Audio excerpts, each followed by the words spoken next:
Welcome to the Pencil Bob channel. I hope you enjoy my stories. It all started when I decided to grab lunch at McDonald's. I'd been craving a burger all morning, and by the time noon rolled around I was practically dreaming of fries and nuggets. The place was absolutely packed when I got there. Kids everywhere, likely from some school trip. The noise was overwhelming, like a concert of chaos and chatter. Tables were full, and I was sure I'd end up eating in my car, but just as I got my food I spotted a group vacating a table for 4, Jackpot. I slid into the seat, relieved I didn't have to awkwardly hover and eye down other diners like a hawk. No sooner had I unwrapped my burger when she arrived. Karen. I didn't know it yet, but I was about to meet the living embodiment of entitlement. She looked about 50, with that unmistakable haircut that practically screamed, "I need to speak to the manager," and trailing behind her was a boy no older than 3 or 4. The moment she entered, her eyes locked on me. Her expression soured, and I swear I could feel the judgment radiating across the room. Karen marched over, her heels striking the floor with the sharp rhythm of an impending confrontation, each step growing louder as the cafe's chatter seemed to hush around her. She stopped abruptly at the edge of my table, her manicured fingers gripping the back of the empty chair across from me like she was preparing for battle. Her expression was a mix of exaggerated disbelief and barely concealed irritation. "Excuse me," she started, her voice laced with the kind of fake politeness that makes your skin crawl, the corners of her mouth twitching downward. "You're taking up an entire table by yourself. Don't you think that's a bit selfish? Other people might actually want to sit down, you know." I glanced up from my laptop, startled by her sudden intrusion. There are plenty of other open tables," I replied, gesturing vaguely around the cafe where at least 3 other tables sat completely unoccupied. Karen huffed, her nostrils flaring as though I'd just insulted her personally. "That's not the point," she snapped, her tone growing sharper. "You shouldn't just assume you can hog a table. It's common courtesy to leave space for others. This is a space after all." I raised an eyebrow, doing my best to stay calm. "And you're welcome to join me if you need a seat," I said evenly, motioning to the empty chair she was gripping. Her eyes narrowed like I'd challenged her to a duel. "Oh no," she shot back, releasing the chair and crossing her arms. "I wouldn't want to, but maybe next time you'll think about someone other than yourself." She lingered for a moment as though expecting an apology, but when none came she turned sharply on her heel, the clicking of her shoes fading as she stormed toward the counter. Behind her the barista raised an eyebrow at me and mouthed. I shrugged, still baffled by the encounter. I looked up, burger halfway to my mouth, trying to process what was happening. This was the only free table I saw. "You're welcome to sit here if you'd like," I offered, motioning to the chairs across from me. Her lips curled into a sneer, her tone sharpening like a blade. "I'm not going to sit next to you," she said, her voice dripping with disdain. "You should get up and find somewhere else so I can sit with my child." I raised an eyebrow, caught off guard. "There are other tables," I replied, keeping my tone neutral. "That's not the point," she shot back, her arms folding tightly across her chest. "This is the best spot, and I need it." "Well," I said calmly, "you're free to sit here if you'd like, but I'm not moving." Her eyes narrowed, the sneer deepening as she let out an exaggerated sigh. "Unbelievable," she muttered under her breath, as though my refusal to cater to her whims was a personal affront. It was such a ridiculous demand that for a second I thought she was joking. "I don't see any other free tables," I said as politely as I could. "But there's room here for both of you." That's when things escalated. She gasped dramatically, clutching the strap of her oversized purse as if it were the only thing keeping her upright. Her eyes widened with mock horror, and her voice dropped to a venomous hiss. "You're disgusting," she spat, her words dripping with accusation. "I would never let my son sit next to someone like you. You're probably some kind of predator." I froze for a moment, shocked by the sheer audacity of her statement. "Excuse me?" I managed, my voice firm but even. She straightened, clearly emboldened by her own words. "You heard me," she said, her tone rising in self-righteous indignation.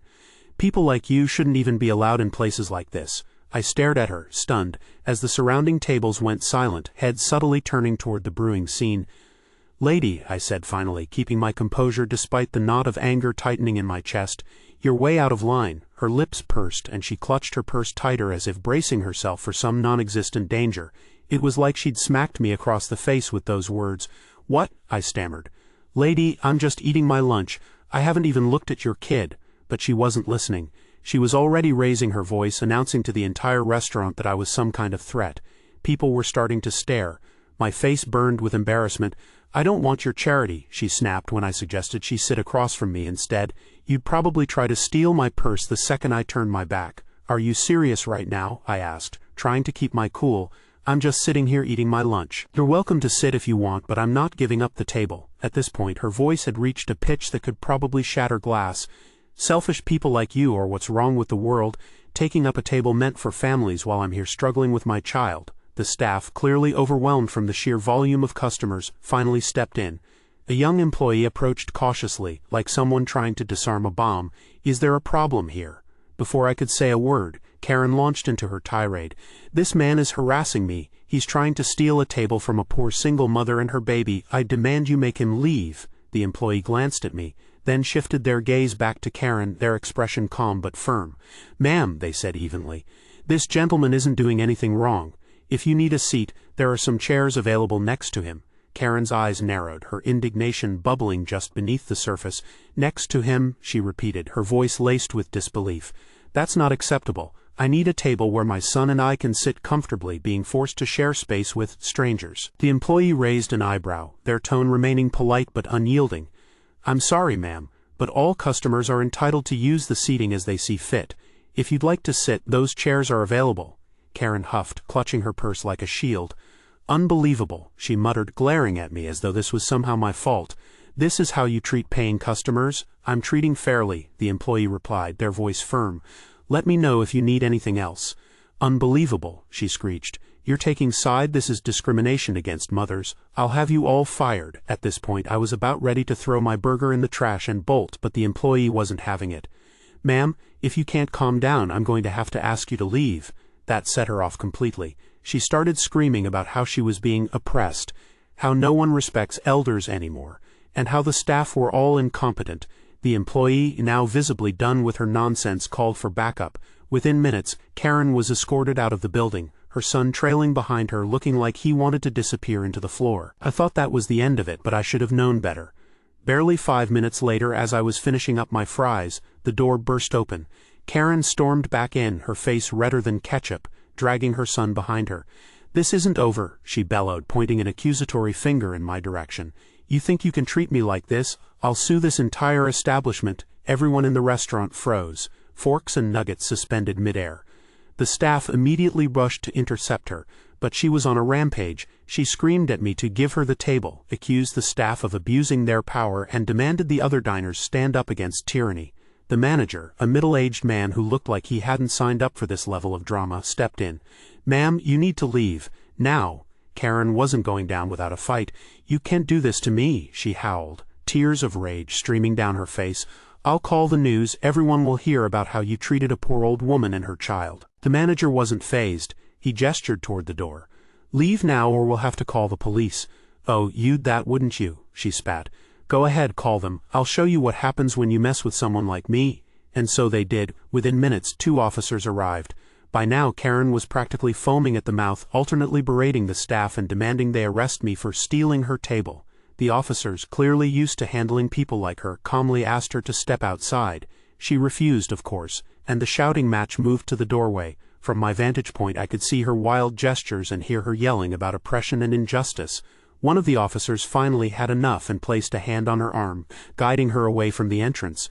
You'll regret this, she screamed, twisting around to glare at me one last time through the glass. Her eyes burned with hatred, and for a second I thought she might actually try to break back in. As the cops escorted her away, I couldn't help but feel sorry for the little boy who had been silent through the entire ordeal. He didn't deserve this. None of us did, Karen though. She deserved every bit of it. But as I sat there finishing the last bite of my burger, I couldn't shake the feeling that this wasn't the last I'd see of her.